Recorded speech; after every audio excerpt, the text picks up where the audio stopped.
Bonjour à tous et bienvenue pour cette nouvelle vidéo des mémoires d'Adrien.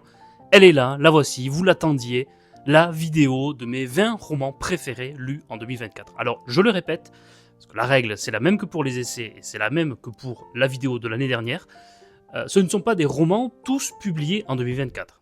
Ce sont les romans que j'ai lus en 2024 et j'en ai choisi 20 parmi tous ceux que j'ai lus l'année dernière. Alors, je vous le dis de suite, encore plus que pour les essais, ça a été très difficile à faire comme sélection. Il y avait beaucoup de romans dans toute la liste de départ. J'ai dû en écarter plusieurs, ça a été compliqué pour certains, mais vraiment les 20 romans que j'ai choisis, qui sont dans cette liste, sont presque ceux que j'ai choisis presque naturellement dans un premier temps. Et puis après, je regardais ceux qui étaient écartés, je me disais, c'est vraiment dommage, celui-là il était vraiment bien, il y en a qui ne sont pas dans cette liste et que j'ai vraiment aimé, donc il y aura forcément des déçus. Mais je ne voyais pas comment sortir un membre de cette liste pour pouvoir en faire entrer d'autres. Donc, voilà, ce sont les 20 romans que j'ai préféré lire en 2024. Ça ne veut pas dire que les autres ne sont pas bons ou que je ne les ai pas aimés, encore une fois, mais vraiment, ce sont ceux que j'ai préférés. En général, ce sont des romans dont j'ai parlé dans d'autres vidéos. Donc, pour aller encore plus loin dans l'analyse et dans mon avis sur ces romans, je vous renverrai aux vidéos que j'ai pu tourner et publier à ces sujets. On va passer de suite au numéro 20.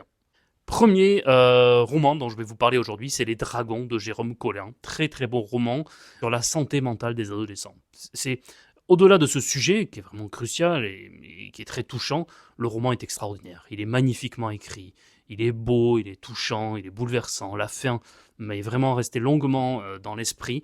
Donc voilà, Les Dragons de Jérôme Collin, je voulais vraiment vous en reparler. Un roman exceptionnel. On passe au numéro 19. Alors, numéro 19, c'est L'Idole de Vincent Delarue, un très beau roman, là aussi, avec un fan qui va enlever, qui va kidnapper une star internationale, une star de la chanson française. Et c'est un livre à huis clos, un face-à-face. Pendant tout ce livre, on se demande mais qu'est-ce qu'il va lui faire, comment ça va se terminer, comment ça va se finir, et comment c'est possible qu'il ait réussi à la kidnapper dans les conditions dans lesquelles il l'a fait. Et c'est un côté également très beau parce que beaucoup lui disent t'es sur la fin, t'es plus vraiment l'idole que t'as pu être, et elle voit finalement le résultat, l'image de ce qu'elle a pu renvoyer pendant toutes ces années dans la personnalité de ce fan, qui est fan d'elle, mais en même temps qui lui en veut pour certaines choses, et vous allez voir pourquoi. C'est vraiment très bien. Moi, j'avais passé un très bon moment, et je voulais vraiment qu'il fasse partie de cette liste, donc je le redis, L'Idole de Vincent Delarue. On passe à présent au numéro 18. L'impossible retour de Amélie Nothomb. Voilà, je vous l'ai déjà dit, je n'aime pas forcément tous les romans d'Amélie Nothomb, mais celui-là m'a vraiment bouleversé parce qu'il parle de mélancolie, parle de nostalgie, de retour dans un lieu où on l'a connu en tant qu'enfant et on n'a pas les mêmes souvenirs, on ne place pas les endroits forcément au même lieu. C'est très beau, c'est court, c'est chez Albert Michel, ça fait partie vraiment des romans de cette rentrée littéraire 2024 qui m'ont le plus bouleversé, le plus touché, et j'ai même été surpris d'être à ce point bouleversé par ce roman. Voilà, donc on va passer maintenant au numéro 17. C'est un très bel ouvrage aux éditions Les Belles Lettres de Emanuele Arrioli, Ségurant, le Chevalier au Dragon, un manuscrit retrouvé de la légende arthurienne, un personnage connu dans certaines légendes, dans certaines mythologies celtes, scandinaves, germaniques, même italiennes du Nord, mais qu'en fait on ne faisait pas forcément le lien avec un des chevaliers de la table ronde. Et grâce à un manuscrit retrouvé par Emanuele Arrioli, qui rappelle dans sa préface à la fin de son ouvrage toute sa démarche pour retrouver, il retrace une autre histoire dans Chevalier de la Table Ronde. C'est génial de se dire qu'en dans les années 2000, après 2020, on peut encore découvrir des nouvelles aventures d'un nouveau Chevalier de la Table Ronde. Je vous encourage à le lire. Il en a fait aussi un livre pour les jeunes, et il en a fait également une bande dessinée. Donc je le répète, Ségurant, le Chevalier au Dragon de Emanuele Arrioli. On passe à présent au numéro 16. Numéro 16, c'est chez l'Iconoclaste et c'est Tombé du ciel de Alice Develay. Un beau roman aussi que j'avais bien aimé dans cette rentrée littéraire sur une adolescente qui raconte la façon dont elle a vécu, dont elle a ressenti son passage à l'hôpital lorsqu'elle avait été anorexique étant adolescente. Donc voilà, un bon roman. La seule chose que je peux reprocher, mais c'est pas un reproche du tout au roman, donc le roman n'y est pour rien, c'est qu'en fait, je trouve que le traitement, et ça je l'avais déjà dit dans ma vidéo, on a plus parlé presque du sujet que du roman. Et ça, c'est un vrai piège qu'on a, et lorsqu'on parle parfois de séparer l'homme de l'écrivain, là je trouve qu'on n'a pas séparé le roman du sujet. C'est-à-dire que les gens trouvaient que c'était un roman formidable parce que le sujet était touchant. Attention, non, il peut y avoir des sujets touchants et des très mauvais romans à côté. Là, pour le coup, c'est pas le cas. Là, c'est un bon roman avec un sujet évidemment très touchant. Et on va passer à présent au numéro 15. Le 15, c'est Charlotte de David Fuenquinos. Vous savez que j'ai été interviewé David Fuenquinos pour mon podcast L'Art des livres. Je vous l'ai mis là aussi également cette interview ici sur ma chaîne YouTube. Et donc, pour l'occasion, j'avais relu, outre son nouveau roman, j'avais lu une partie de son œuvre que je ne connaissais pas. Il y en a plusieurs qui m'ont beaucoup plu. Alors, il y en a du coup qui ont été écartés de cette classement, de cette sélection. Mais il y en a un qui m'a peut-être plus touché que d'autres, c'est Charlotte. Voilà, Charlotte de David Fuenquinos, sur l'histoire de cette jeune peintre juive allemande qui finira par être dénoncée, qui est vraiment très touchant. C'est un roman très touchant. Et là, pour le coup, c'est à la fois un sujet bouleversant que le sujet de cette femme, mais en même plus, David Fuenquinos parvient à la rendre bouleversante et à rendre cette histoire absolument fascinante. On va passer à présent au numéro 14.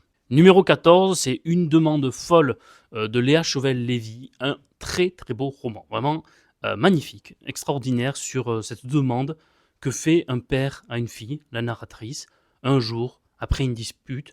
Il lui demande de faire un test génétique pour vérifier qu'il est bien le père. C'est une demande complètement folle et qui l'a fait complètement se questionner sur ce que c'est que la parentalité, ce que c'est qu'être père. Est-ce que être père, c'est juste des liens du sang ou est-ce qu'il y a plus derrière? Et elle va se questionner sur beaucoup de choses qu'il y a autour d'elle dans sa vie. C'est un roman vraiment bouleversant. Donc je vous encourage à aller le lire. Allez, on passe au numéro 13. À numéro 13, on change complètement d'ambiance avec Substance Mort de Philippe Cadic. Voilà, Substance Mort qui est une sorte d'hommage à son ancienne vie, avec des anciens amis qui sont décédés depuis longtemps.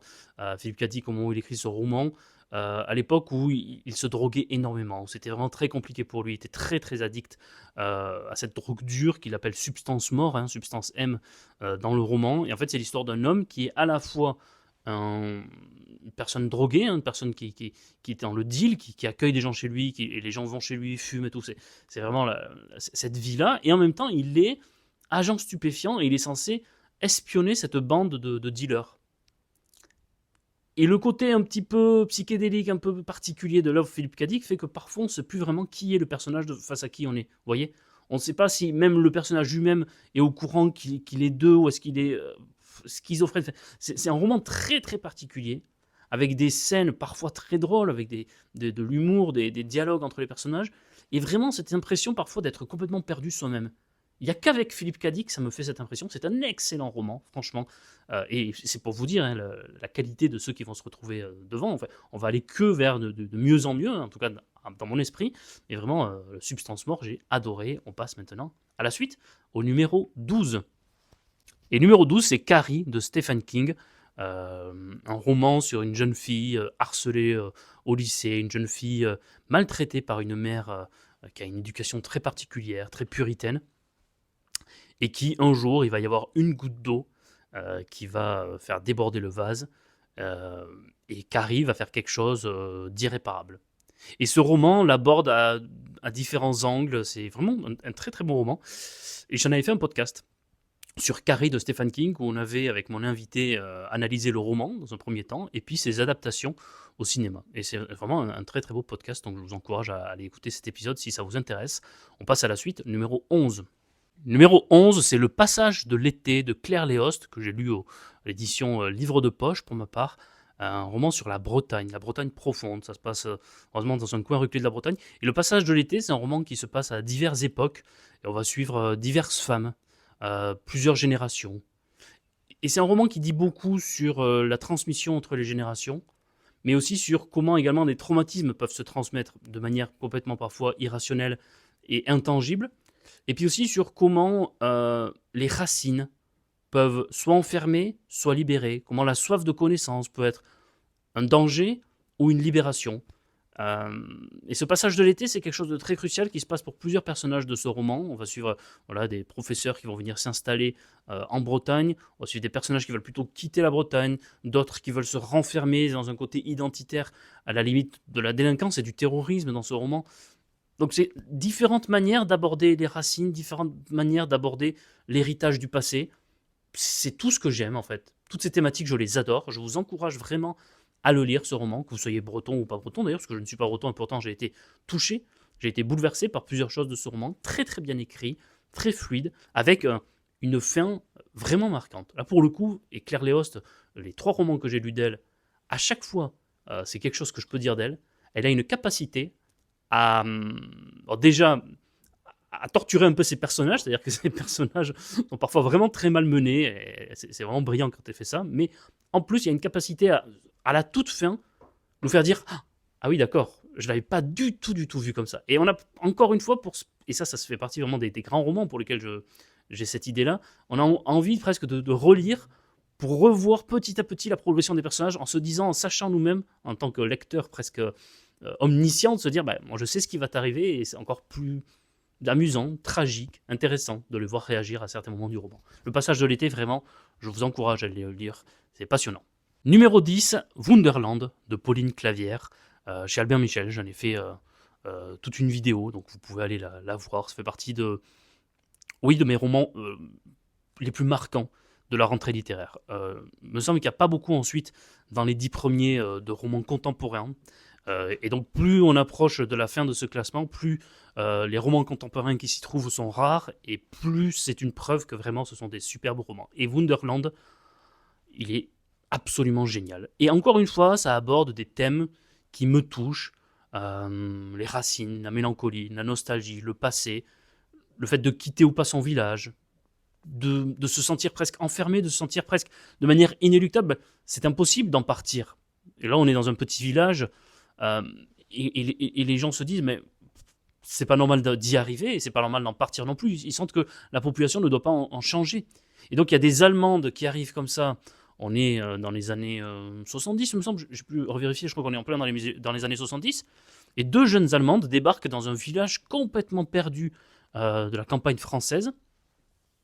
Et les gens se disent, c'est pas normal, il y a quelque chose derrière. Que font-elles là? Est-ce que ce ne sont pas des sorcières? Est-ce que ce ne sont pas des espionnes? Pourquoi? Qu'est-ce qui se passe? Et donc ça va remuer pas mal de choses. Et plusieurs années plus tard, c'est-à-dire qu'à l'époque contemporaine, Pauline Clavière, la narratrice, et sa mère, originaire de ce village, enquêtent un peu sur ce que sont devenues ces Allemandes et pourquoi elles sont venues. Donc c'est à la fois un roman familial, ce rapport entre cette mère, cette fille, et l'enfant de cette narratrice aussi. Donc on a 3 générations comme ça, touchées par le même élément de départ. C'est à la fois un roman d'enquête, parce qu'on a envie de savoir mais pourquoi elles sont venues. C'est à la fois également un roman de tranche de vie, dans ce village, l'église, le commerce, le bar. Vous voyez, on voit ce village s'animer devant elle, et Pauline Clavière retranscrit parfaitement l'ambiance de l'époque. On a l'impression d'y être, on a l'impression d'assister presque à un documentaire sur l'époque. C'est très beau. Je peux que vous encourager à aller le lire. Il est encore disponible. Et je vois que Pauline Clavière, dans toute la France, parcourt encore la France pour rencontrer les lecteurs, faire des séances dédicaces. Donc vous pouvez encore, ce livre est encore d'actualité. Achetez-le, lisez-le et parlons-en, parce que vraiment, j'aimerais bien avoir votre avis sur ce livre. Allez, on passe maintenant au numéro 9. Vous voyez, on est vraiment dans les 10 premiers. On s'approche petit à petit du numéro 1. Numéro 9, Un long voyage de Claire Duvivier. Je crois qu'il était sorti aux éditions Les Forges de Vulcain, je ne veux pas dire de bêtises, et ressorti en édition poche. Voilà, moi j'ai lu l'édition poche. Là aussi, là on est dans le roman de l'imaginaire. Je crois que c'est le seul représentant pour l'instant de la littérature de l'imaginaire dans ce classement. Mais quel roman stupéfiant. On a un jeune abandonné par sa mère qui n'a pas les moyens de l'éduquer, qui n'a pas les moyens de l'élever. Elle l'abandonne et il va travailler pour l'Empire dans un archipel. Et un jour, dans cet archipel, va débarquer une nouvelle gouvernante, enfin, non pas gouvernante, une nouvelle administratrice qui fait partie de la famille impériale. Et cette femme va le prendre sous son aile. Il va travailler pour elle. Elle va même lui proposer de partir avec elle lorsqu'elle va devoir changer de poste, parce qu'elle va complètement bouleverser la situation de cet archipel. Elle va le faire grandir, le faire progresser. Et elle va lui proposer, lorsqu'elle va devoir le quitter, parce qu'au bout de 3 ans, comme les hauts fonctionnaires, elle doit quitter son poste, elle doit partir ailleurs, elle va lui proposer de la suivre. Et ça va être un long voyage géographique, parce qu'il va partir de cet archipel avec elle, il va partir découvrir le monde. Mais en même temps, vous allez voir pourquoi un long voyage d'une autre manière. Et je ne peux pas en dire davantage, parce que c'est là que ce roman devient génial. Et beaucoup m'ont dit, à la suite de ta vidéo, parce que j'en avais parlé dans une première vidéo, on l'a lu, et on n'a pas trop aimé, on n'est pas trop rentré dedans. Et je peux comprendre, parce que c'est vraiment, là aussi, c'est un long voyage en tant que lecteur, c'est très particulier. Parce que ça devient presque d'un roman presque de fantasy à un roman de science-fiction, parce qu'il y a un voyage même un moment donné spatio-temporel, avec des époques qui vont se mêler, presque initiatiques dans un autre sens. Et en même temps, on suit toujours un personnage qui, lui, socialement, ne grandit jamais. Il reste toujours dans les couches les plus inférieures de la société. On suit l'itinéraire de quelqu'un qui ne va pas grandir, qui ne va pas progresser forcément. Et ça, c'est très rare. Et donc, on a l'effondrement d'un empire, on a la chute de l'empire, on a des grands événements, mais racontés, vus depuis quelqu'un qui reste très loin de tout ça. Et qui ne progresse pas vraiment, ou quasiment pas. C'est ça que je trouve génial dans ce roman. Il est court, mais il est d'une intensité incroyable. Voilà, c'est vraiment... J'avais envie de vous en parler. Il faut le lire, il faut l'essayer. On peut ne pas forcément rentrer dedans. Alors, si vous n'êtes pas fan de littérature de l'imaginaire, je pense pas qu'il faille commencer par celui-là, mais il faut, si vous êtes fan de fantasy, de science-fiction, essayez-le, franchement, c'est très particulier. Je pense que c'est un roman qui doit se relire, parce qu'à première vue, comme ça, bon, tous les éléments ne sont pas forcément très clairs, mais c'est génial, mais quel chef-d'œuvre. Quel chef-d'œuvre. Et je crois que c'est le premier roman de Claire Duvivier. Alors, elle l'a pas sorti là en 2024, parce que il a quelques années depuis, elle a ressorti depuis, plusieurs, mais elle était éditrice de formation, et je crois que c'est son tout premier roman. C'est la première fois qu'elle s'essayait vraiment à l'écriture. Ça commençait fort, hein. Allez, on passe au numéro 8. C'est un roman que j'ai relu, que j'avais adoré étant adolescent. Il s'appelle aujourd'hui Ils étaient 10. Dans sa version originelle en français, c'était 10 petits nègres, d'Agatha Christie. J'en ai fait une vidéo. Je l'ai relu parce que je devais participer à un podcast. Finalement, ça ne s'est pas fait. Podcast que sur ce livre, mais c'est un livre extraordinaire. Là, de toute façon, ça sert à rien d'en parler trop longtemps. Vous le connaissez tous. En tout cas, il est très connu. 10 personnes qui arrivent sur une île. Et au bout de même pas une soirée, il y en a un qui décède, puis un autre, et petit à petit, ils vont tous décéder, et ils vont vite comprendre qu'en plus, la personne qui est en train de les tuer fait partie des 10, parce qu'il ne peut pas y avoir d'autres personnes sur l'île. Voilà. Il y a tout dans ce roman psychologique, roman policier, roman d'enfermement, de huis clos, c'est génial. C'est vraiment génial. Je l'ai relu, toujours le même plaisir, donc voilà. Ils étaient 10, on va utiliser le titre actuel, Ils étaient 10 d'Agatha Christie, chef-d'œuvre. Il méritait de figurer dans ce classement. On passe au numéro 7. Le 7, c'est Balzac. Vous savez, Balzac était dans les romans qui m'ont déçu, les livres qui m'ont déçu en 2024. Et bien Balzac est aussi dans les romans que j'ai préférés. Et le Balzac que j'ai préféré, parmi toute la comédie humaine qu'on est en train de tous lire ensemble, le Balzac, c'est Mémoires de deux jeunes mariés. J'ai adoré ce roman épistolaire, entre deux femmes, deux amies qui s'écrivent, et qui ne choisissent pas du tout... le même statut, qui ne choisissent pas du tout la même évolution de vie. L'une va plutôt choisir l'amour, de se marier avec un homme qu'elle aime, de sortir, de s'amuser, pendant que l'autre va au début choisir un époux qu'elle n'aime pas forcément, mais dont finalement elle va aimer l'évolution, la progression, et le fait qu'elle-même contribue à cette évolution. Elle va devenir mère.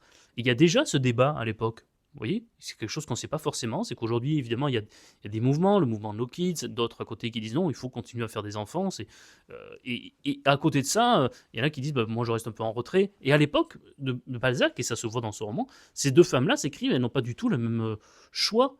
L'une dit, bah oui, mais on est là, on est mère, c'est normal de faire des enfants, et je m'épanouis de cette manière. L'autre dit, moi je m'épanouis en tant que non-mère. Et je refuserais, je serais affreusement triste d'avoir des enfants et de mener la vie que tu mènes. Parce qu'à un moment donné, l'autre, elle n'a même plus de temps pour lui écrire, pour lui répondre. Mais elle dit, mais j'ai pas le temps. J'ai des enfants, je ne peux pas, mais je suis heureuse comme ça. C'est comme ça que je suis heureuse. Et la conclusion de ce roman est tout à fait originale, d'ailleurs. Et assez inattendue. Voilà. Mémoire de jeunes mariés, Balzac, j'ai adoré. On passe au numéro 6 ou 5, je sais plus. Numéro 6. Ah, numéro 6, qui est pour moi le plus grand roman de la rentrée littéraire, vous l'avez compris, c'est Houri, de Kamel Daoud. C'est un roman sensationnel, un chef-d'œuvre. Voilà. Il a sorti un chef-d'œuvre. Il a obtenu le prix Mémo d'or d'Adrien, vous vous en souvenez. Il a obtenu également le prix Goncourt, mais enfin, il a surtout obtenu le prix Mémo d'or d'Adrien, vous vous en souvenez. mais quel chef-d'œuvre. Voilà. Et c'est un roman génialissime sur cette femme blessée qui a perdu ses cordes vocales pendant la guerre civile algérienne, qui raconte cette blessure à son enfant qu'elle attend et qu'elle ne veut pas. Parce qu'elle ne veut pas d'un enfant qui grandisse dans cette époque qu'elle déteste. C'est son avis, encore une fois, alors qu'on lui demande tout le temps de glorifier une guerre d'indépendance contre la France qu'elle n'a pas connue, mais de ne pas parler d'une guerre civile dont elle porte la trace, dont elle porte la cicatrice. Et tout ça, c'est somptueux. Et peu importe le sujet, peu importe ce que ça dit par ailleurs, je m'en contrefiche. Le roman est génial. Donc, le numéro 6 de ce classement. Et donc prix Mémoire d'Adrien. Et donc prix Goncourt bien mérité. Et donc prix Mémoire d'Adrien vraiment plus que mérité. Vous voyez, Ouri de Kamel Daoud. Génial. Voilà. Allez, on passe au numéro 5. Je l'ai lu pour en faire un livre popcorn. C'est le portrait de Dorian Gray d'Oscar Wilde. Voilà. Chef-d'œuvre. Chef-d'œuvre de la littérature. Chef-d'œuvre du cinéma. Ce personnage à qui on dit qu'un jour il va la perdre, cette beauté, et qui fait le pari de se dire ben, non, moi je veux conserver cette beauté. Et c'est son tableau qui lui renvoie cette beauté qui va vieillir, qui va porter les traces de l'âge. Un roman à la fois philosophique, un roman sur l'esthétique, un roman foudroyant, avec plein d'élégance aussi à l'intérieur, et puis des débats aussi sur l'époque, sur ce que c'est que la beauté. Très moral également, immoral avec certains personnages, un superbe roman. Et une fin là aussi assez étonnante. Voilà, donc on passe maintenant au numéro 4. Numéro 4, ça a été une relecture, mais enfin, même quand il y a des relectures, si ces relectures sont des chefs-d'œuvre et si ça fait partie des lectures que j'ai préférées en 2024, eh bien, elles sont là, dans ce classement. Vous voyez, j'ai relu Ils étaient 10, eh bien, il est dans ce classement. J'ai relu Umberto Eco, Le nom de la rose, forcément numéro 4. Un roman extraordinaire, je vous en ai beaucoup parlé, et j'en ai fait toute une vidéo aussi avec Olivier Richard Torres, qui l'a lu 38 fois, donc je vous renvoie à ce livre. Là aussi un roman historique, mais également un roman policier dans une abbaye, des assassinats, et en même temps un contexte très particulier. C'est un Umberto Eco, donc assez complexe parfois à lire, pas forcément tout le temps facile à suivre, mais quelle grandeur dans ce roman, mais quelle grandeur, et quel souffle. Et c'est aussi un roman bibliothèque, parce qu'il y a plein d'analyses, il y a plein de références, il y a une bibliothèque incroyable et majestueuse dans ce livre. Et le film est génial aussi, avec Sean Connery, et on a parlé de ce film. Et la bande dessinée de Manara, qui est sortie, là, le tome 1, qui est génial aussi. Voilà, tout, le nom de la rose d'Umberto Eco, c'est chef-d'œuvre. Numéro 3 à présent. Et vous voyez, hein, là on approche vraiment, là je ne cite que des chefs-d'œuvre là depuis tout à l'heure. On va passer au numéro 3 et ça ne va pas s'arrêter jusqu'à la fin. Ça ne va pas s'arrêter. Bon, celui-ci aurait pu être numéro 1 si ça avait été la première lecture, mais c'est une relecture et les deux autres, ça a été tellement des chocs, vraiment des superbes découvertes. Donc ils ont eu, dans mon âme en tout cas, une impression encore plus forte, mais le numéro 3, c'est Le Seigneur des Anneaux.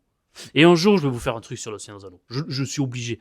En fait, je suis obligé, c'est pas une obligation, mais je me sens obligé de le faire, tellement j'adore cette œuvre de Tolkien. Voilà, cette relecture, là, cet été, ça a été un nouveau choc. J'adore ce livre. Voilà. Beaucoup me disent, mais les films sont supérieurs aux livres. Mais non, je vous montrerai que non. Clairement, non. On est dans deux dimensions différentes. On ne peut pas dire que le film est meilleur que le livre.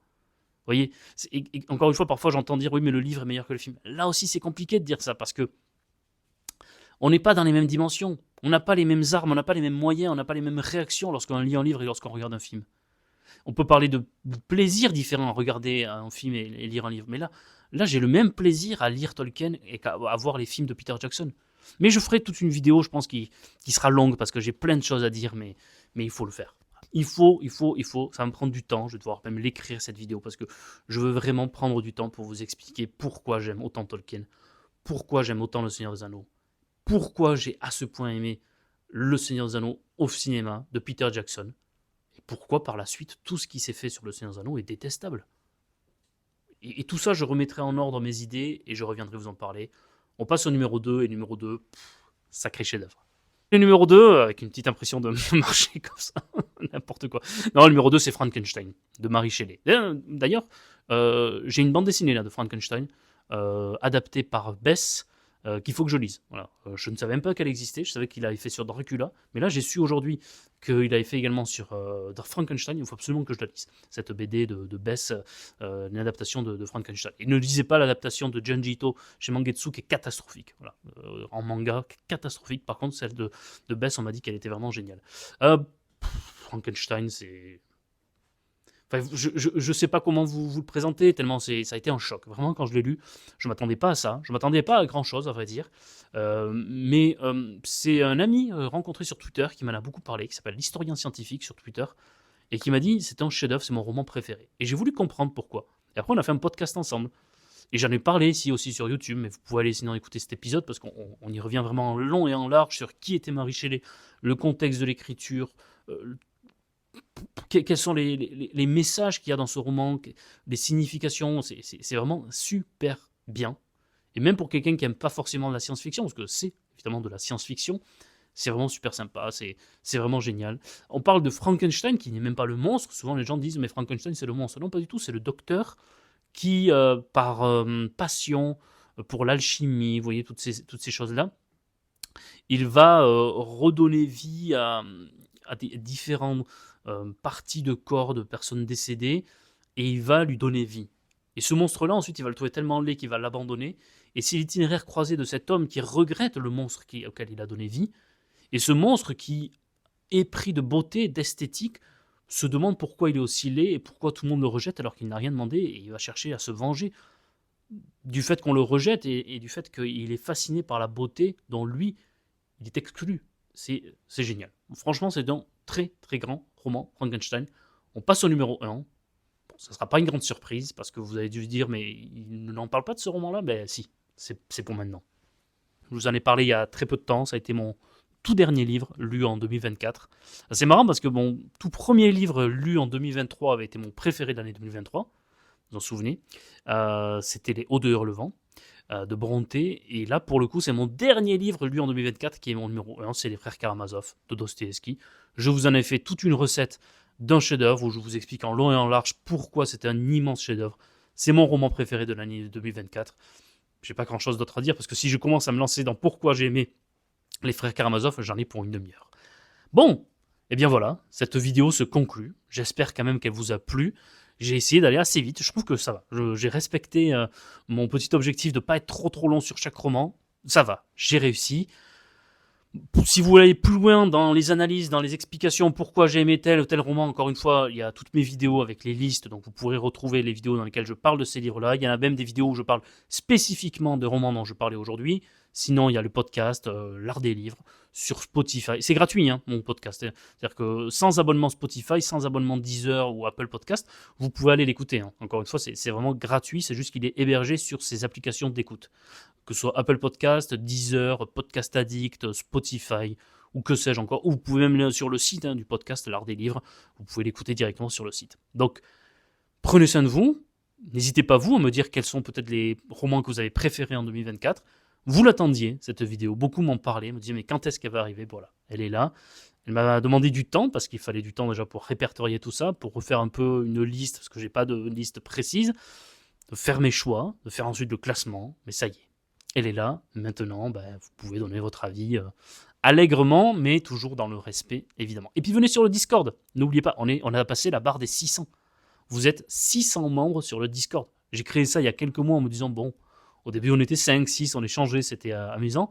Maintenant vous êtes 600. Il y a des débats tous les jours, sur plein de sujets. Littérature européenne, asiatique, africaine, littérature science-fiction, imaginaire, 18e siècle.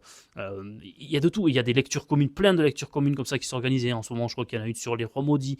Il va y en avoir une sur la République de Platon. Il y en a une sur la recherche de Marcel Proust, évidemment.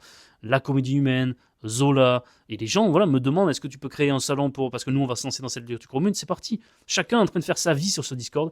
C'est un salon littéraire géant sur lequel vous êtes nombreux, avec bienveillance, avec respect, à échanger, à débattre de littérature, à dire quels sont vos derniers achats, quelles sont vos dernières lectures. J'ai plus trop le temps, hélas, d'y participer, voire même de lire tous les jours tous les échanges, parce qu'il y en a beaucoup, mais j'essaye vraiment autant que faire se peut d'y venir et de parler lorsque je peux, et lorsque j'ai quelque chose d'intéressant à dire, ce qui n'est pas toujours le cas, alors que vous, oui. Et c'est pas de la démagogie de dire ça, franchement, je suis assez impressionné par la qualité de vos échanges, donc merci de le faire vivre, et merci de l'animer à ce point. Et d'ailleurs, il y a plusieurs choses que je vous ai demandées là, donc n'hésitez pas à me poser des questions si vous en avez par rapport au prochain épisode que je vais faire de mon podcast qui fêtera les 2 ans du podcast. Donc si vous avez des questions à me poser, n'hésitez pas, soit sur ce Discord, soit en commentaire de cette vidéo ou par mail. Et puis sur le Discord, j'ai proposé à des auditeurs, des abonnés, ici ou là, de participer également à ce podcast, de régulièrement venir et échanger, débattre sur nos lectures en cours, sur nos avis sur tel et tel sujet. Et c'est toujours en cours d'actualité. On va bientôt tourner le premier épisode. Donc venez sur le Discord si ça vous intéresse de participer à mon podcast et de rejoindre la bande des mémoires d'Adrien. Prenez soin de vous, lisez des livres. Voilà. Lisez des livres, c'est essentiel, c'est vital, c'est crucial et c'est génial. Bonne journée, au revoir.